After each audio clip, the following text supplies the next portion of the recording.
সম্প্রতি একটি চলচ্চিত্র সংক্রান্ত অনুষ্ঠানে তরুণ অভিনেত্রী প্রার্থনা ফারদিন দিঘিকে খোলামেলা পোশাকে দেখা যায়। অনুষ্ঠানের কিছু ছবি ও ভিডিও সামাজিক মাধ্যমে ছড়িয়ে পড়তেই শুরু হয় তুমুল আলোচনা। কেউ তার ফ্যাশনের প্রশংসা করেন, আবার অনেকেই সমালোচনা করে বলেন এমন উপস্থিতি সমাজে নেতিবাচক প্রভাব ফেলতে পারে। এদিকে বিষয়টি নিয়ে মুখ খুলেছেন অভিনেতা মনোয়ার হোসেন ডিপজল।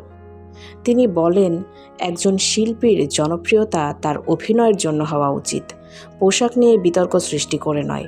আজকের তরুণরা শিল্পীদের অনুসরণ করে, তাই শিল্পীদের এমনভাবে নিজেকে উপস্থাপন করা উচিত যাতে সমাজে ইতিবাচক বার্তা যায়।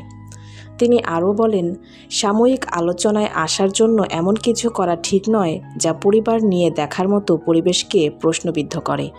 একজন প্রকৃত শিল্পীর পরিচয় তার কাজ, চরিত্র ও দর্শকদের ভালোবাসা। বিতর্ক দিয়ে নয়, মেধা দিয়েই সম্মান অর্জন করতে হয়।